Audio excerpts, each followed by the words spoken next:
bonjour et merci de suivre notre rubrique invité de la rédaction. Vous êtes bel et bien à l'écoute de la radio citoyenne des jeunes. Pour ceux qui nous suivent sur Internet, vous suivez bien sûr la radio des jeunes. Alors nous recevons Son Excellence Madame Claire Bodoni, ambassadrice de France en République du Congo. Bonjour Excellence. Bonjour, bonjour à la radio citoyenne des jeunes. Avec vous, nous parlerons de la coopération Congo-France dans le numérique et les nouvelles technologies. Mais déjà, nous vous disons un grand merci de répondre à notre invitation. Merci à vous de m'avoir invité. Nous passerons à peu près un quart d'heure avec vous. Numérique et nouvelles technologies, c'est vrai que nous aborderons aussi quelques questions émises par nos auditeurs qui concernent notamment le CIFRAD, l'AFD, le principal rôle de l'AFD.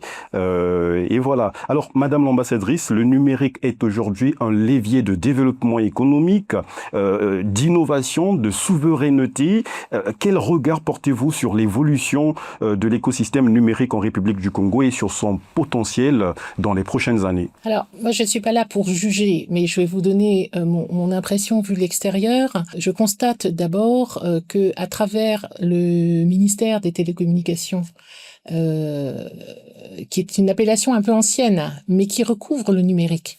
Vous avez à sa tête un ministre qui est très compétent, qui vient de ce monde. Et ça, c'est important parce que la politique publique, elle est déterminée par un ministère. Parce que le numérique, c'est d'abord des réglementations. Et donc, je pense que c'est un premier pas qui est bien affiché dans le paysage institutionnel. Après, je pense qu'il y a aussi beaucoup de choses dans l'écosystème, parce qu'il y a l'institutionnel et puis il y a les gens. L'État ne fait pas tout. L'État ne peut pas tout faire, il n'est pas là pour tout faire. Mais il y a un écosystème que je trouve extrêmement intéressant parce que les jeunes s'intéressent au numérique et on l'a vu, il y a un événement annuel qui permet de voir à quel point Brazzaville est devenue une place du numérique, c'est le salon Osiane. C'est un salon international et vous avez la sous-région qui vient à Osiane et ça marque le Congo comme étant un acteur qui n'est pas un acteur du passé, mais un acteur du présent. Vous voyez, ce sont des marqueurs. Et puis, on ne peut pas citer toutes les institutions qui travaillent sur le numérique, des pépinières, des écoles sur l'intelligence artificielle. Donc, je pense que le Congo est à une bonne place. Et comme chaque pays, il doit progresser parce que si dans le numérique on n'avance pas, on recule. Vous avez tout à l'heure aussi évoqué la question des jeunes, les jeunes qui s'impliquent pleinement dans ce domaine. Et vous le savez, Claire Bodoni, que la jeunesse congolaise occupe une part importante de la population, soit 76% de la population. Selon vous, quelles sont aujourd'hui les compétences numériques les plus stratégiques que les jeunes devraient acquérir en quelque sorte pour répondre aux besoins du marché de l'emploi? Ces compétences doivent vous paraître peut-être un peu primaires quand je les énonce. C'est d'abord de savoir se servir d'un ordinateur. Nous, on le voit lorsque on accueille les jeunes futurs étudiants qui veulent partir en France. Nous offrons des formations pour les remettre à niveau dans l'utilisation d'un ordinateur, des moteurs de recherche, parce que maintenant, il n'y a plus de cahiers et de crayons. À la fac, vous le savez, pour faire vos recherches, vous êtes un journaliste. Oui. Vous n'avez plus de Larousse, vous n'avez plus d'encyclopédie, vous n'avez plus de livres. Il faut travailler sur les moteurs de recherche, faire sa recherche, savoir comment chercher. Et ça, c'est une compétence numérique absolument essentielle. Alors maintenant, tout le monde se sert de ChatGPT. C'est une compétence que vous, les jeunes, développez. Moi, je découvre qu'on peut faire des rédactions et des travaux à travers ChatGPT. Donc, c'est une compétence numérique. Ça n'empêche jamais que le jeune doit se servir de son savoir pour avoir un regard critique sur ce que lui offre le numérique. Donc, le cerveau n'est pas mis de côté. Le cerveau accompagne les recherches à travers le numérique et il est toujours utile. C'est ce que je voudrais aussi dire aux jeunes. N'oubliez jamais que vous avez un cerveau. Oui, il est aussi utile, Madame l'ambassadrice, de ne pas, bien évidemment, négliger la lecture, puisque vous le savez, la lecture, surtout le livre papier, nourrit l'écriture en quelque sorte. Non, vous avez raison. Vous avez raison et vous êtes la bonne personne pour le rappeler. Quand on est né sur la terre des écrivains, il faut rappeler qu'il y a les livres et la littérature forme l'esprit de la plus belle des façons. Nous allons maintenant parler des chiffres. Peut-on, Madame l'ambassadrice, connaître le montant des investissements français consacrés au développement du numérique et des nouvelles technologies en République du Congo? Les investissements technologiques de la France au Congo, ce n'est pas un sujet, je dirais, français. Les investissements technologiques, c'est d'abord un sujet des acteurs technologiques congolais. Il faut toujours rappeler cela. La France est un partenaire au Congo. Ce n'est pas l'État congolais, ce n'est pas le pays Congo. On est là en appui. Et vous avez évidemment, à chaque fois qu'on a des partenariats, des acteurs qui sont à vos côtés. Des grandes entreprises. Tout le monde connaît Canal+, tout le monde connaît GVA.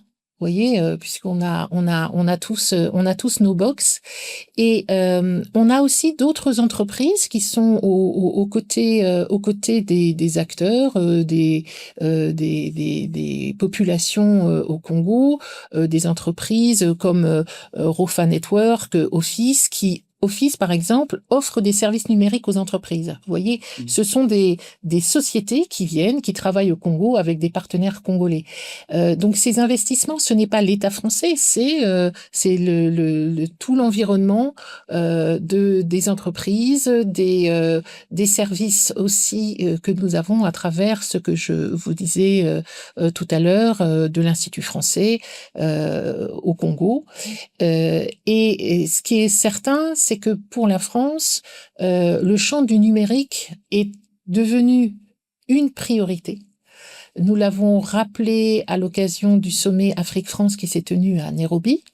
Et là, on a besoin de partenaires. Pour faire des investissements, il faut que nous ayons un partenaire de confiance. Donc, la première des choses, c'est de trouver les partenaires de confiance au Congo avec lesquels nous allons continuer à travailler puisque, comme je vous le disais, à travers ces entreprises, nous sommes déjà là. Madame l'ambassadrice, faisons plus simple. Est-ce que la France appuie, nous allons prendre le concept que vous avez utilisé, le Congo dans le numérique, à quelle hauteur? La France, elle appuie les entreprises françaises qui veulent venir s'installer au Congo dans la mesure où ces entreprises ont besoin de cet appui. On est toujours subsidiaire et je le redis, un État ne se substitue pas à la vie d'un autre État, de sa population d'abord. Oui. De sa population. Sa population, c'est quoi? Vous avez parlé de la jeunesse. Vous allez parler, j'ai parlé des entreprises. C'est d'abord eux qui créent. S'ils ont besoin d'accompagnement, alors, il y a un certain nombre de dispositifs que la France peut mettre en place pour accompagner ces entreprises ici. Et puis, nous avons ce soutien à travers une agence qui est l'agence BPI France, sur laquelle je m'arrête un tout petit peu parce qu'ils étaient présents à Osiane. Et vous voyez, en termes d'appui de ce que fait la France, si on doit prendre un terme générique, c'est par exemple BPI France à Osiane a fait un atelier pour aider les jeunes start-upers à faire ce qu'on appelle un pitch desk. C'est-à-dire que il faut pouvoir, quand on est un entrepreneur, attirer les investisseurs. La France, elle n'est pas là pour faire ça à la place des jeunes, mais donner les clés à travers des ateliers pour que le jeune Congolais qui a une idée remarquable et qui veut se lancer dans un modèle économique et une entreprise puisse apprendre comment attirer l'investisseur, alors oui, là, nous pouvons être là pour montrer comment nous faisons. Il y a sans doute d'autres façons de faire. Donc voilà, c'est assez multiforme, mais on peut pas dire que la France, avec des grandes majuscules partout, est là à la place du Congo. C'est d'abord le Congo qui est là. Est-ce qu'il y a des priorités? Est-ce qu'il y a des secteurs prioritaires? En quelque sorte, joindre cette question avec celle de notre coordonnatrice, Madame Dominique Lingenze, qui voulait bien savoir, dans le cadre de la coopération franco-congolaise, est-ce qu'il y a des secteurs à renforcer, à améliorer? Alors, il faut toujours qu'on s'améliore. Il faut toujours qu'on s'améliore parce que les situations évoluent, les contextes évoluent. Dans nos partenariats entre le Congo et la France, on a plusieurs axes. On les a depuis le début, je dirais, pour garder la ligne. Il ne faut pas changer tout le temps. D'abord, nous souhaitons travailler avec le Congo sur des sujets de diversification économique. Le pétrole, c'est bien, c'est une richesse, mais ça peut être potentiellement fragile. Là, vous voyez, le baril augmente, oui. C'est bien. Le jour où le baril baisse, ça va être beaucoup moins bien. Donc, toute cette diversité économique que nous créons avec les partenaires congolais. On vient pas en train de dire aux partenaires congolais, il faudrait faire ceci ou cela. Non. Le partenaire congolais nous dit, voilà, nous, on voudrait travailler sur les grands sujets de logistique. Vous avez une chance incroyable d'avoir un port en eau profonde comme le PAPN. Il faut travailler sur tous les métiers autour de la logistique. C'est un enjeu majeur pour les entreprises qui sont là et puis pour la population qui va trouver, en ayant étudié dans ce secteur, qui va trouver un travail. Donc, diversification économique à travers ce petit exemple. Vous avez aussi un axe qui est pour nous extrêmement important, c'est la préservation de la biodiversité, la lutte contre le changement climatique, le bassin du Congo, incroyable écosystème. Et donc, nous travaillons avec les autorités congolaises, mais aussi avec les jeunes chercheurs congolais, à savoir comment on peut se développer économiquement au Congo, tout en protégeant la biodiversité. Et ce sont des sujets extrêmement complexes. Donc, nous avons besoin d'économistes, nous avons besoin de chercheurs. Et ces économistes, ces chercheurs, nous les trouvons en France et nous les trouvons au Congo. Et c'est comme ça qu'on travaille ensemble. Et enfin, on a l'axe qui est l'axe de notre histoire partagée. Quand même, on a une très longue histoire partagée. Vous nous avez offert notre capitale pendant un temps. Oui. Et vous, qui êtes un homme de radio, il y avait Radio Brazzaville. Oui. Donc cette histoire-là, elle n'a pas toujours été simple. Elle n'a pas toujours été brillante, en tout cas du côté de mon pays, mais elle existe.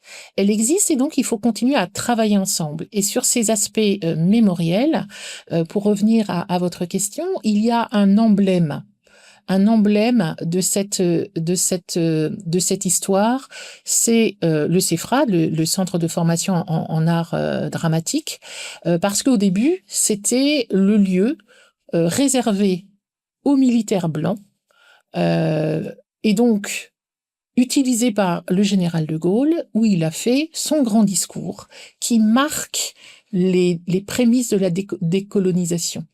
Puis ce bâtiment a eu plusieurs vies. Le Congo se l'est approprié et c'est formidable parce que c'est un bâtiment congolais, lieu de spectacle, lieu d'émotion culturelle, les ballets, les théâtres, et donc il était en très mauvais état. Et nos présidents, les chefs de l'État, Sassou Nguesso et Macron, ont décidé que la France allait le réhabiliter pour rendre au Congo cet espace d'art. Et vous avez peut-être vu sur les réseaux sociaux que nous avons terminé le bâtimentaire, ça y est. Oui, les travaux sont exécutés, voilà, quasiment à 95% ou déjà. Et à quand l'inauguration, Madame l'ambassadrice? Ils sont totalement exécutés. Maintenant, il faut mettre les sièges, il faut mettre la régie. Donc, c'est en cours, ça, c'est arrivé à Pointe-Noire.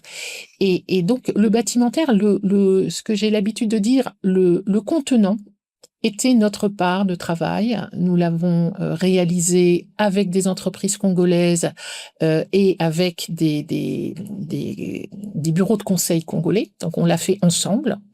Maintenant, il faut mettre le contenu. Et pour mettre un contenu, il faut s'accorder sur une gouvernance. Et c'est actuellement le travail que réalisent les autorités congolaises et particulièrement le MICTAL pour que ce bâtiment vive. Et pour qu'un bâtiment vive, il faut savoir quel est le modèle économique, parce qu'il faut arrêter de vouloir compter sur l'État. La culture, c'est quelque chose qui a un coût. Et donc, il faut rentrer des recettes. Il faut être autonome en quelque sorte, oui. Dans la mesure du possible. Dans la mesure du possible. Il n'y a aucun établissement culturel qui est autonome à 100%, ça n'existe pas. Mais de pouvoir au moins réfléchir et rassurer l'État sur une capacité à apporter des recettes propres. Merci Madame l'ambassadrice. Nous allons refermer cette grande parenthèse. Il était utile d'évoquer ces différentes questions posées par nos différents auditeurs et internautes jeunes qui nous suivent de temps en temps. Alors revenons sur le numérique. Parlons cette fois-ci du sommet Africa Forward. Je vais y arriver. Nouvelle dénomination du sommet Afrique-France. Qu'est-ce que l'on peut retenir de ce sommet dans le domaine du numérique? Ce sommet, c'est un peu le premier du genre. Vous savez, et vous allez trouver un peu une fierté française que vous connaissez bien. C'est la France qui a commencé à faire des sommets avec le continent africain. Et maintenant, tous les pays font des sommets avec le continent africain et nous l'avons d'abord fait avec les États, donc les institutions, les présidents. Puis nous avons fait une tentative, nous avons fait un essai avec le sommet de Montpellier. Et là, c'était la jeunesse et la société civile. Oui. Voilà, oui. C'était, nous avons voulu évoluer vers un modèle peut-être un peu, non pas plus opérationnel, mais qui impactait plus les communautés. Et ce sommet Africa Forward, donc Afrique en avant, c'est de conjuguer les deux, et même je dirais les trois. Donc, ce sommet a été là avec les chefs d'État, avec les entreprises françaises et avec la société civile, la jeunesse, les artistes, les sportifs.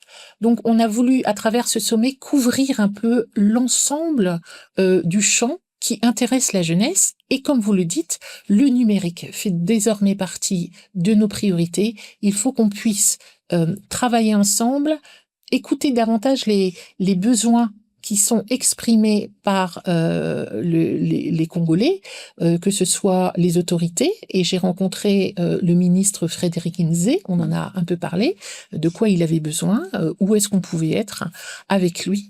Et les jeunes avec les incubateurs. On est ici sur le site de universitaire et vous connaissez peut-être le Fab Lab. Le Fab Lab est un lieu du numérique et nous avons été là au début pour l'accompagner et maintenant il vole de ses propres ailes. C'est une très grande fierté pour nous d'avoir participé au début du Fab Lab. Et est-ce que vous pouvez nous dire comment les entreprises françaises implantées ici au Congo peuvent accompagner ou encore jouer un rôle dans le développement du numérique ici au Congo? Alors, ces entreprises, elles sont là depuis très longtemps. Pour certaines d'entre elles, Canal+, Canal Box, tout le monde connaît. Pour ceux qui ont Internet, la fibre et le bouquet télé. Au-delà de cette implantation, une entreprise, elle fait travailler des gens. Oui. Déjà, c'est un employeur et elle offre un salaire. Bon, ça, c'est pas propre au numérique. Mais quand c'est une entreprise du numérique, elle vient avec une compétence, elle vient avec un savoir-faire. Et donc, de fait, les personnes qui travaillent dans cette entreprise montent en compétences, partent à la retraite, des nouveaux arrivent. Et si l'entreprise est florissante, eh bien, elle embauche de plus en plus, et donc de plus en plus de personnes deviennent compétentes. Je ne dis pas qu'elles ne sont pas compétentes au départ, grâce à cette entreprise, oui. Mais en tout cas, le numérique avance avec une telle vitesse que ça permet aussi aux gens de se réinventer. Exactement, de se former et de ne pas perdre le fil. Voilà, donc l'entreprise est un des acteurs possibles pour cela. En parlant de réinvention, le numérique offre, vous l'avez dit, Madame l'ambassadrice, de nombreuses opportunités, mais il soulève également des défis énormes liés à la protection des données personnelles, à la cybersécurité, à la lutte contre la désinformation. Comment ces enjeux sont-ils intégrés dans la coopération entre le Congo et la France ? Alors, je pense que vous êtes un des acteurs, vous les médias. Et la radio citoyenne des jeunes en particulier parce que vous vous adressez à un public qui est un public cible au sens négatif du terme, c'est-à-dire que vous êtes ciblés, vous les jeunes, pour être des transmetteurs d'informations qui ne sont pas toujours justes. Donc vous êtes une cible. Et pour nous, c'est important de vous avoir avec nous pour simplement croiser les informations. Il y a des choses qui sont publiées qui concernent la France. Il y a à l'ambassade un attaché de communication que vous connaissez qui est là pour répondre à ces questions. Est-ce que c'est vrai? Est-ce que c'est pas vrai? Qui peut vous expliquer non, ça c'est du fake news, ça c'est du deepfake, toutes les notions que l'on connaît. Donc ça, c'est déjà un travail un peu de concertation. On est entre partenaires. Et moi, je pourrais très bien aussi vous poser la question, mais j'ai vu ça sur les réseaux sociaux, vous êtes au courant. Voilà, c'est ces échanges. Nous sommes dans les échanges et dans le recoupement, parce que ça, c'est votre travail de journaliste, mais c'est mon travail de diplomate. Puis, nous avons aussi des journalistes qui sont formés en France, notamment dans l'école très connue à Lille, qui font des stages parfois, qui reviennent. Donc, des formations de journalistes ici que nous faisons annuellement. Ça fait partie, là aussi, la formation, des échanges entre professionnels. Donc, il y a un formateur qui vient, mais il écoute aussi vos préoccupations et vous parlez de pair à pair. Donc, vous n'avez pas un instituteur de journalisme, vous avez un pair qui vous présente telle donnée. Et sur la cybersécurité, c'est vraiment des sujets extrêmement importants, extrêmement graves, qui nous touchent tous. À partir du moment où vous donnez des informations sur Internet, il y a un risque que ces données, qui représentent de l'argent, soient piratées. Et donc la cybersécurité, c'est un sujet essentiel. Nous travaillons entre services de police. Donc il y a à l'ambassade un commissaire général de police qui travaille sur des sujets cyber avec les services de la police congolaise. Et ça, c'est vraiment là aussi des échanges de savoir-faire et de conseils mutuels, de présentation des problématiques. Donc voilà, on a plein de points d'implication. Et comme nous sommes membres de l'Union européenne, il y a aussi à travers la délégation de l'Union européenne, il y a eu un projet sur anti-fake avec CFI. Exactement. Oui. Vous voyez, vous savez tout. Pourquoi vous m'interviewez? Non, mais c'est surtout pour les auditeurs aussi. Bien sûr, non, je vous taquine. Tout à fait, mais ça, c'est fondamental, vraiment. Et c'est la formation, on est tous formés, on apprend tous les jours, moi la première, donc si on peut partager les informations et ce que vous avez à cœur, informer les gens de ce qui se passe réellement, alors on aura réussi quelque chose de grand ensemble. Oui, chers auditeurs, nous rappelons que nous recevons dans ce studio de la Radio Citoyenne des Jeunes Madame Claire Bodoni, ambassadrice de France en République du Congo, et avec elle, nous parlons du numérique et des nouvelles technologies. Mais avant de prendre la dernière question, qui est un tout petit peu globale, nous allons piocher une toute dernière de nos auditeurs qui nous pose souvent la question de savoir quel est le rôle concret de l'AFD, l'Agence française de développement. Madame l'ambassadrice. C'est une très bonne question parce que je pense que souvent, je le vois, certaines personnes ont des projets et me disent on en a parlé à l'AFD, maintenant on voudrait aussi que vous soyez partenaire. Non, on a ce qu'on appelle une équipe France. L'Agence française de développement est une institution française et cette agence, son directeur fait partie de mon équipe. Voilà, donc c'est une équipe France. Elle a un rôle très particulier parce que l'Agence française de développement est une banque de développement. Si vos auditeurs savent un peu ce que c'est par exemple la Banque mondiale, si vos auditeurs savent ce que c'est que la Banque de développement des États d'Afrique centrale, ils savent un peu alors ce que c'est que l'Agence française de développement. Elle a une double casquette en fait. L'Agence française de développement, à travers des crédits que lui donne le ministère de l'Europe et des Affaires étrangères français, elle lui donne des subventions. à cette agence française pour qu'elle mette en œuvre des projets ici au Congo. Et on en a eu vraiment des massifs à travers le contrat désendettement développement, le C2D. Et c'est l'Agence française de développement qui a été opérateur avec les partenaires congolais pour construire la corniche, pour faire le collecteur de Makelekele, pour faire en ce moment le drainage à Latiémé, l'adduction d'eau à Pointe-Noire, voilà. Donc c'est un opérateur qui travaille avec les entreprises. Donc c'est une équipe qui travaille avec les entreprises, avec les partenaires congolais et évidemment avec l'ambassade. Et puis elle a un deuxième aspect. Elle est banque de développement et donc l'AFD peut prêter aux États. Elle peut prêter à des institutions à des tarifs plus ou moins préférentiels. Et par exemple, il y a une grande aventure entre l'Agence française de développement et le PAPN, où il y a eu d'une part un don, c'est-à-dire que l'État français a donné de l'argent pour l'amélioration des quais, mais aussi a prêté au PAPN pour ces mêmes installations.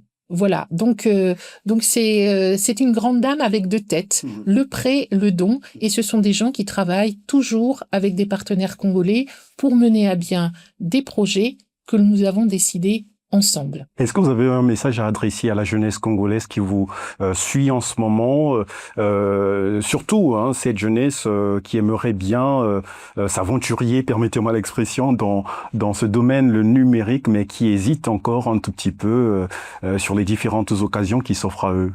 Ce message, il est peut-être pour ceux qui veulent aller dans le numérique, mais c'est un message qui est beaucoup plus transversal. Si vous avez envie, vous le faites. Je sais, il y a des problèmes d'électricité. Oui, il y a le coût. Avoir un ordinateur performant, c'est pas donné. Je sais, mais c'est pas propre au Congo. Non, l'ordinateur, c'est pas propre au Congo. C'est cher, vous savez, c'est cher. S'il faut le renouveler tous les 2 ans, c'est très cher. Donc, il y a des défis. Chaque pays a les siens. Il faut pas croire que l'herbe est toujours plus verte ailleurs. Je sais que tout le monde pense ça, et moi la première, on pense toujours que c'est mieux ailleurs. Vous savez, les Français, ils râlent tout le temps. Ils pensent que c'est mieux en Allemagne, que c'est mieux au Congo, que c'est mieux ceci. Non, on est des humains, et donc on pense ça. Il ne faut pas mettre de côté les qualités que l'on trouve ici au Congo, et vous les jeunes, vous allez être suffisamment ouverts d'esprit pour prendre en compte ces qualités et travailler sur ces points forts. Et faites-vous confiance. Mais quand je dis travailler sur ces points forts, c'est d'abord travailler. Il n'y a pas de secret, ni au Congo, ni ailleurs en France ou ailleurs. Il faut travailler, donc travaillez et vous y arriverez. Moi, je suis sûre de ça. Quand on travaille, on y arrive. Merci à vous, chers auditeurs, chers internautes. Voilà, c'était l'invité de la rédaction. Nous avons reçu son Excellence Madame Claire Bodoni, ambassadrice de France en République du Congo, et avec elle, pour rappel, nous avons parlé de la coopération Congo-France dans le numérique et les nouvelles technologies. Un grand merci à notre coordonnatrice Dominique Lingenze qui a supervisé cette antenne, et un merci à Jules Gangoma qui était à la technique. Et un petit coucou, s'il le faut, à Adrien Lavergne, qui a tout managé. Voilà, Chris Atongindinga, c'est moi. Au revoir.